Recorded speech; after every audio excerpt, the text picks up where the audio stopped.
So welcome back to the ECODISTURB podcast. This is a companion discussion to our Anthropocene course, and today, on special request, we're going to be talking about solutions. So I am Simone Kotva, a research fellow at the theology faculty at the University of Oslo. And I'm Christina Nadeau at the Faculty of Biosciences at the University of Oslo.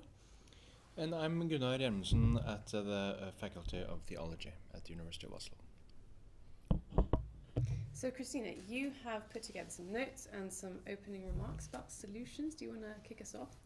Okay, yeah, I'll kick us off for sure. So essentially, when we're talking about solutions, there's two ways of looking at it. We could look at the adaptation solutions or the mitigative solutions. So the adaptation solutions are basically us reacting to the adverse impacts of climate change. So those aren't really solutions to reducing the impact. That's more just us living with climate change. So what we'll probably be discussing is the mitigation solutions. So this means reducing our carbon footprint and our daily actions and lessening the actual impacts of climate change rather than living with them, because the risks are numerous, as we know. There's a lot of, basically we're looking at food insecurity, water insecurity, health insecurity, and economic breakdown should climate change really take hold. So there's a lot we want to avoid a lot. So essentially we'll be talking about mitigative solutions and how we can actually physically reduce our CO2 and greenhouse gas emissions over the next 100 years and how that will help reduce the impacts. So we'll start there. So something that I can bring up just to kind of keep us focused is something that's helped me personally is this website which is called, and an organization called Project Drawdown, which is a non-profit organization that was founded in 2014, and they are purely solutions-based organization. They look at their message is that we have the solutions to climate change and we just need to implement them, and we need to have the word courage is thrown around a lot, the courage to bring these solutions into our society, our infrastructure, and this is a real way for us to reduce the impacts of climate change. So they have a list of 100 solutions, and they list them by sector and how much greenhouse gas emissions it will reduce overall. So you can actually go onto their website and search by, highest impact solutions, and how realistically that could look in our society. So yeah, that's a really great resource. Yeah, Very interesting. So, what are some of the solutions from this list? Okay, well, I've noted down 3 because there's a lot, and we could always go into it in our seminars at our course. But one of them is refrigeration management, which is essentially it's phasing out the use of HFCs in our refrigeration usage, and we know that this could be done. It's actually currently an agreement that's happening now. And if we change the use of HFCs in refrigeration, it would be the same over the next 30 years. Like if we, maybe I should explain what HFCs are. Yeah. So essentially what we used to use for refrigeration was CFCs, which is chlorofluorocarbons. And that was phased out due to the Montreal Accord, which was in the 80s, I believe, because CFCs were damaging the ozone layer. So there was this big movement to stop using those so that we could heal the ozone layer. And that was actually a hugely successful agreement that reduced the use of CFCs. But CFCs were then replaced by HFCs, which are actually an extremely potent hydrocarbon, greenhouse gas. It's actually more of it holds more heat than CO2 itself. So it's actually a worse greenhouse gas than CO2. Mm-hmm. So essentially, if there's a new agreement which is the Kigali Accord, which came into effect in 2019, I believe, and that's to phase out HFCs and instead use ammonia or propane in refrigeration management.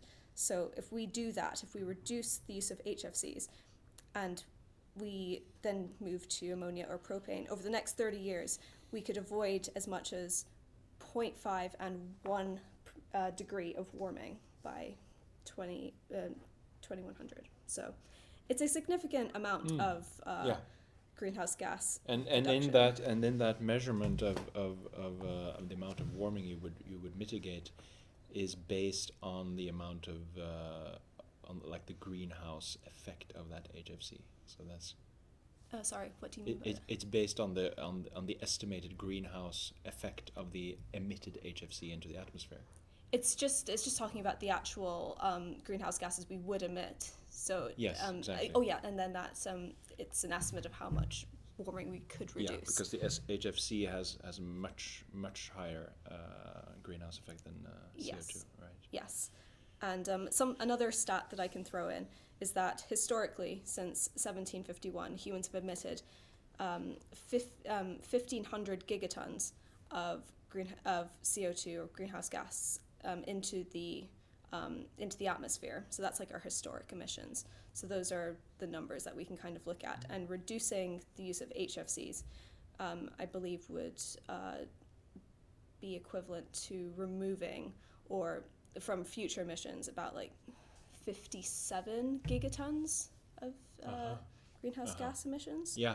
So I mean, those numbers, like they suddenly it looks a bit more manageable. Like we're looking at, reducing our emissions, and these are significant numbers and significant temperatures that we could reduce future warming by. So that's one. And I suppose also on that list, I mean, there are probably many different kinds of initiatives on that list, but I suppose one of them or several of them have to do with reforestation and management of wetlands and things like that. Yes, definitely. There's a lot of conservation on that list. So definitely changing the way we use the land is on there for sure. So like agriculture as well, or? Yes, that's on the list. That's one of the ones I wanted to speak about as well, because agriculture, I think, uses I don't know the exact number, but it's maybe over 40% of our land use. This is for animal farming specifically, and of course animal agriculture accounts for currently like 15% of global greenhouse gas emissions, so that's a significant chunk. So if we want to again zoom in on where the big impacts could happen, then animal agriculture is one of them, and that includes land usage. If we stop using the land for agriculture, then we could reclaim this and put all sorts of sort of rewilding or conservation efforts in, which would heal the land and turn a lot of this land back into carbon sinks, which is another thing that we need. We need to make sure that the ecosystem doesn't break down in a sense that it can no longer absorb carbon just naturally. Precisely, yeah. So that's like combating desertification and erosion of soil, and actually building the soil. And there are, of course, as we know, certain methods within agriculture, right, that actually do not deplete the soil, but actually build it and make the ecosystem within the soil richer in a way, right? Yes, I think so. Yeah, and I mean the soil itself is an important carbon sink. Yes, definitely, and we're that's a whole different issue from climate change necessarily. But I mean, we're looking at a crisis of the soil content as well, which is again increasing the risk of food insecurity, because the soil no longer, because we've been overturning it and overusing it for so long, the nutrients haven't been able to regenerate, and we're just not growing as efficiently as we used to.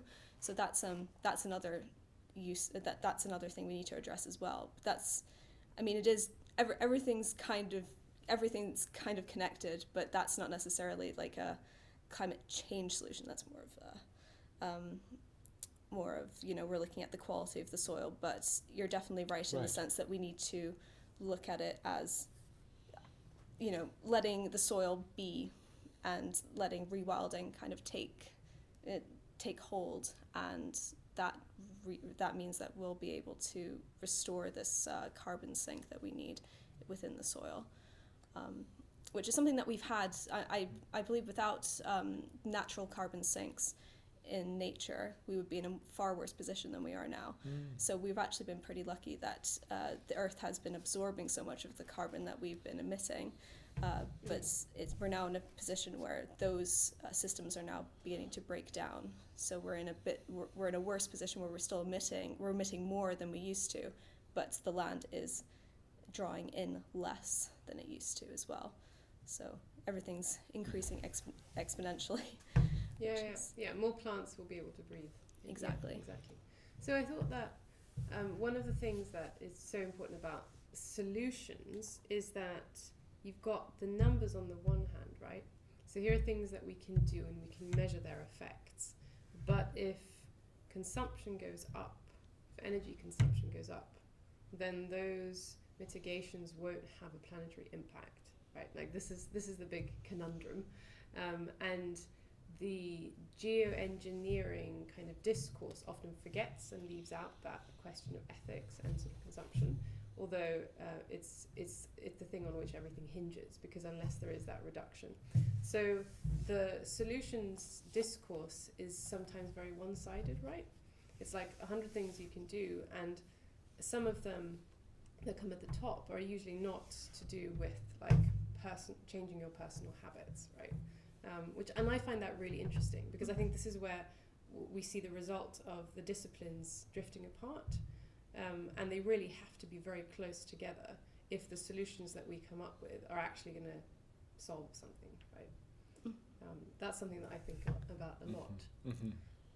Yeah, I would be curious to hear more actually from you on that score, because as we've been exploring throughout this semester and this course, particularly in the seminar group that I've been running, is there's been quite a bit of pushback in the discussions we've had against the notion that of the individual's responsibility to change him or herself, and by changing him or herself, impacting the society, the system as a whole, such as, for instance, the notion of consumer power and habits of consumption and so forth.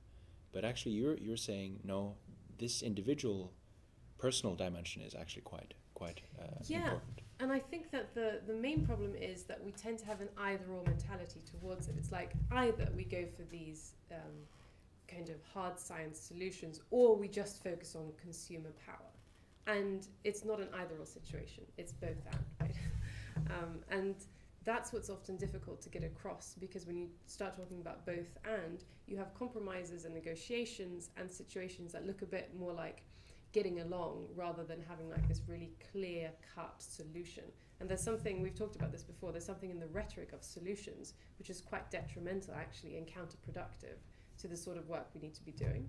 This is not going to be a situation where everything's going to be solved or resolved, but we might be able to broker a kind of negotiation where we can get along and still have certain technologies that we need, but we also have an infrastructure around what I call like spiritual technologies, which are about, like moderating your consumption habits, learning to explore alternatives and so on, which is not necessary for everyone on planet Earth, but it's for those with carbon and methane rich lifestyles, right? Like those habits need to be examined and re-examined. And I think that consumer power, by the way, is actually huge and massive, and we often see it having a huge impact. So that's not something to undervalue, actually. Mm-hmm. Yeah, I like that you bring up the system change versus individual change debate, because that's something that comes up a lot. You see with a lot of protests that it's often, we need system change, and it seems to be this, you're yelling at a brick wall. You just want the system to change, but you need the system to change in order for everything to kind of fix itself. But you're right, it's definitely it's definitely a two-way street. We can't have just one without the other, and that's where a lot of this collaborative work could actually take place, rather than us stopping and worrying, oh well, if we have system change, what if the people don't comply, or if we have individual change, then it doesn't matter what I do, because so many other people won't be following what I do because the system hasn't changed. We definitely need both. So whenever people ask me, is it system change or individual change, I always say it's a bit of both, like you say. Yeah. And systems change because individuals work for the change, right? I mean, and we can talk about renewable energy, which is something that I'm going to be bringing up in the lecture later today. But one of the problems with renewable energy is that it's not capable of producing as much energy as efficiently as fossil fuels, right? So it can produce really wonderful renewable resources, but on a smaller scale. Now the question then is, what do we do with that energy which the West continues to consume? So the best solution, obviously, is to just adapt consumption levels to what renewable sources can actually provide. But that's a big cut to capitalism, right? which functions on this idea of kind of endless expansion and growth. So we need to see a transformation of capitalism into something a bit different. And we've talked about Jason Moore's work on capitalism in the web of life, and the idea that we're unlikely to see a kind of complete collapse of capitalism, but it'll be really interesting to see how capitalism transforms as it adapts to this new situation, where we won't be able to give as much to consumers as they are demanding at the moment. But we'll have to readapt consumer desires and expectations to what's actually available. Mm-hmm. And we are seeing this kind of not acceptance, but this presence of reduced consumption in the consumer themselves. I mean, there are strategies that companies now implement to increase consumption by saying this is an eco-friendly product, or this you don't have to feel bad about buying this because we're a net zero corporation and things like that. So we see that there's a demand from the consumers for this sort of guilt-free purchases, because if there wasn't, then companies wouldn't be resorting to this sort of advertisement. So we are seeing that in the system already. It's just the environmental advertisement is more to get you to buy more things. You need the environmentally friendly product rather than the thing they used to have before. So it's not really reducing habits. It's of more consumption. No, of consumption. exactly. No, but it's the messaging is, the want from consumers is there. They want to be a bit more aware of what they're buying and what what impact they're having, but the consumption is still very much there and increasing. Yeah, so. The messaging is consumerism is good and it's good to consume. And this is and I don't think that's, Timothy Morton is someone who's quite good at talking about how maybe we shouldn't be arguing that we should stop consuming, because we're creatures of pleasure and there's nothing wrong with delighting in things. It's the question what are we delighting in, and can we redirect our sources, or can we redirect our desires for consuming to things which aren't finite resources, right? Right. Mm-hmm. So could we go for a run instead and reinvigorate the enjoyment you can get from moving your body or whatever. I mean, there are lots of different types of pleasure of being with friends, pleasure of being around people. It doesn't have to be exercise, right? So I don't know why that sprang to mind, but these are the sorts of things, and of course those are not you can't make a lot of money out of them, so they're not particularly significant in terms of capitalism, but they're very significant in terms of life quality. So, and indeed, and it kind of makes me think about this question. We're talking about solutions, but solutions to what?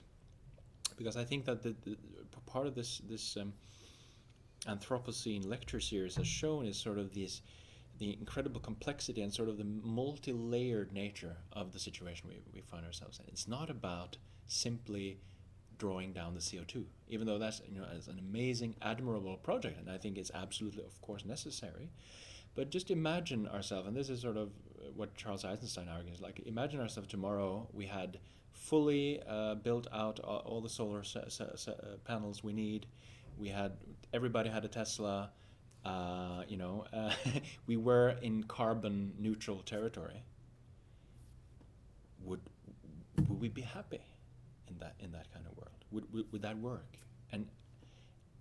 And the sense is no, because there seems to be we would still be in this kind of same machinery that's just kind of running ahead full steam. It's just in another mode, in a kind of environmentally updated mode. And so that raises the question of solutions to what exactly. Clearly CO2 is part of the issue. Clearly, the loss of habitats, the loss of biodiversity as a consequence of this expanding capitalist model, but also the sheer expansion of human population, going from,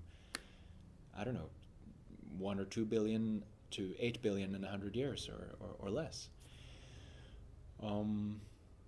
It seems to me that part of what you're bringing in there, Simone, around redirecting a little bit sort of our attention, our awareness to what are the genuine sources of pleasure, what are the genuine sources of meaning, of contentment, of fulfillment.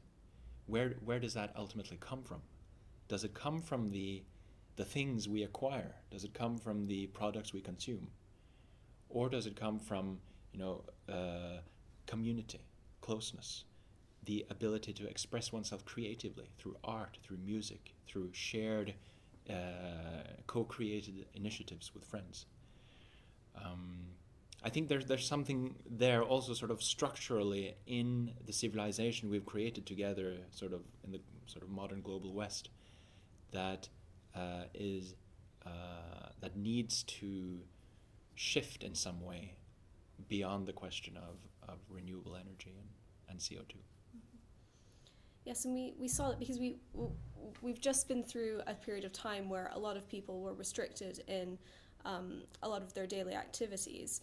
A lot of people weren't able to travel, a lot of people weren't able to leave their homes, transport reduced significantly, but we didn't see that a huge difference in greenhouse gas emissions during that time.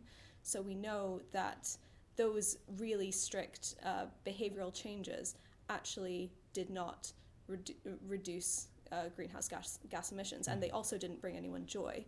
No one was happy with them. Mm-hmm. So a lot of people did find joy in being able to reunite with friends and be able to go to cultural events like concerts and things like that. That's what people wanted to go back to. Mm-hmm. So we kind of saw that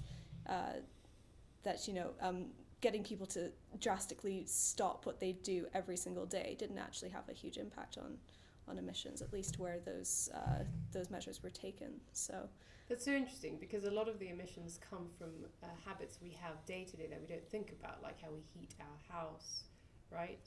And watching television, watching your computer. I mean, it takes a lot of energy, and the energy comes from somewhere, right? And it's being emitted somewhere. The waste from it is being emitted. So we really have to rethink like how, because it was very interesting following the media coverage of like dolphins returning to, when was it? Venice, I believe. Yeah, exactly. I mean, some of those things are visible, right? The less we sort of disturb waters and so on. And then smog, haze reduction, of course. But it was shocking to see like that there wasn't a bigger reduction, because our actual like households just take so much energy in the West. Right. I mean, transportation by airplane is just 2%, right, of the total CO2 emission of the world.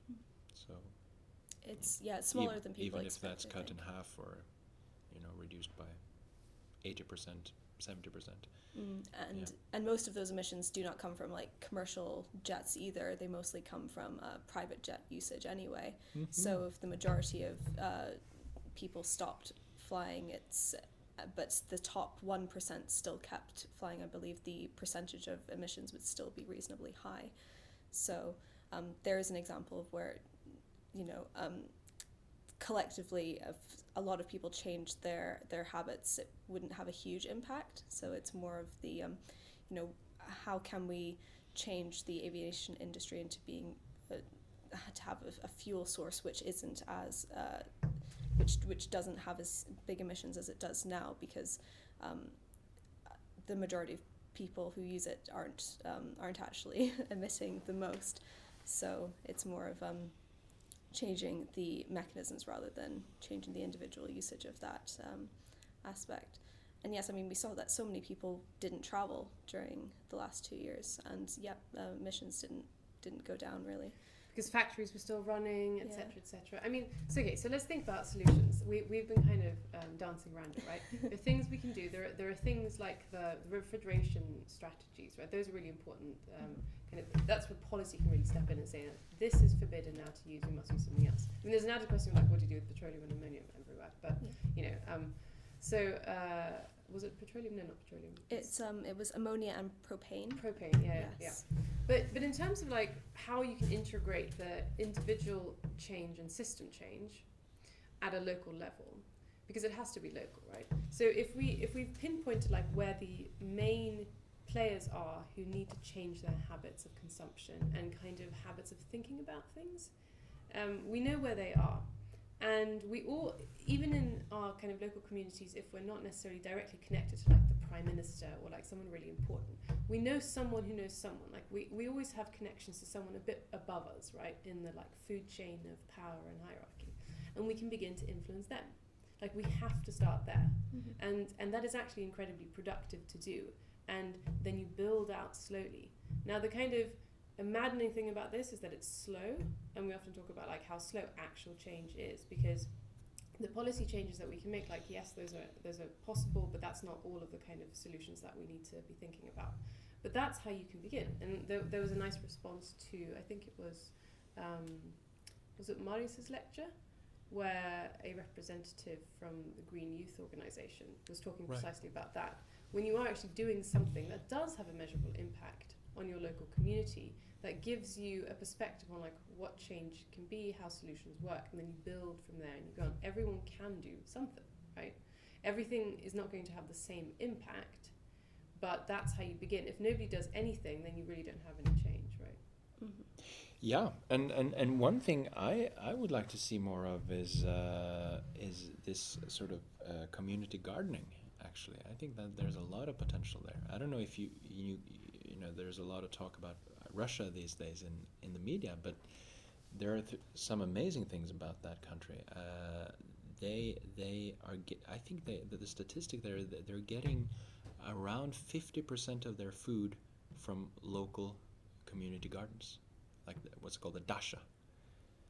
And during the Second World War, apparently in the United States, when they joined the war, they had this concept of the victory garden, which they kind of really supported on a large scale in the States. People growing their own food in their gardens, and that also too by the end of the war accounted for about sort of something like 40% of the total consumption of food.